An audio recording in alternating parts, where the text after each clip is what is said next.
ঢাকা টাঙ্গাইল বঙ্গবন্ধু সেতু মহাসড়কে অতিরিক্ত গাড়ির চাপ ও সেতুর উপর গাড়ি বিকল হওয়ায় যানজট দেখা দিয়েছে। এ নিয়ে সবশেষ পরিস্থিতি জানাতে আমাদের সাথে সরাসরি যুক্ত হয়েছেন সহকর্মী সোহেল তালুকদার। সোহেল, ছবিতে আমি গাড়ির দীর্ঘ সারি দেখতে পাচ্ছি, যেটা আমরা গত কয়েকদিনও দেখেছি, কিন্তু একদম শেষ মুহূর্তে বাড়িতে পৌঁছার যে এই যে চাপ, এটা তো আসলে প্রতিবারই হয় যে অতিরিক্ত গাড়ির চাপ, ঈদের আগে, তারপর গাড়ি বিকল হওয়া। তো এই সমস্যা সমাধানের জন্য কি কর্তৃপক্ষ কোনো বাড়তি উদ্যোগ নিয়েছে? কর্তৃপক্ষ সবসময় বাড়তি উদ্যোগ নেয় এবং আপনি জানেন যে ঈদ যাত্রার আগেই এটি নিয়ে সমন্বিত একটি সভা অনুষ্ঠিত হয়। কিন্তু আসলে যে বিষয়টি এখানে সব থেকে গুরুত্বপূর্ণ সেটি হচ্ছে বঙ্গবন্ধু সেতু। এই সেতুর যে 2 লেনের যে সেতু, সেই সেতুতে যে গাড়ির যে ধারণ ক্ষমতা, সেই ধারণ ক্ষমতার অতিরিক্ত গাড়ি চলে আসে।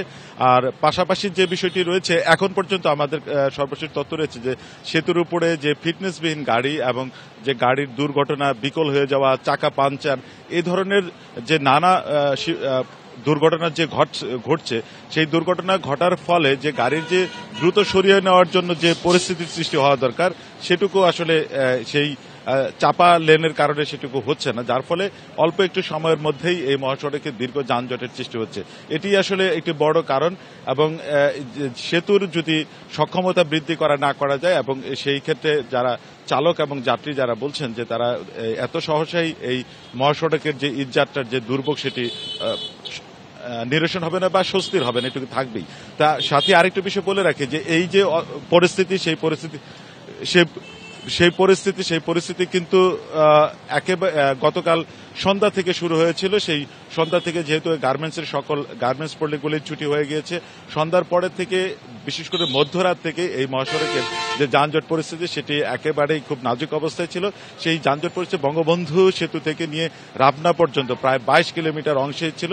সকালে সেটি 17 কিলোমিটার, 15 কিলোমিটার, আস্তে আস্তে কমে এসে এখন 7 কিলোমিটার অবস্থায় রয়েছে। এই 7 কিলোমিটার অবস্থায় থাকার মধ্যে যে বিষয়টি আমরা লক্ষ্য করেছি বা কর্তৃপক্ষ যেটি বলছে, সেটি হচ্ছে যে মহাসড়কে যে গাড়ির যে স্রোত, সেটি চাপ সেটি কমে এসেছে।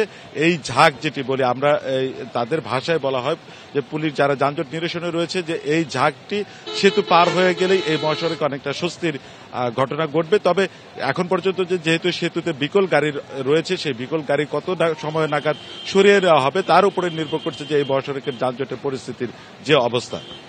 সাথী, ধন্যবাদ সোহেল।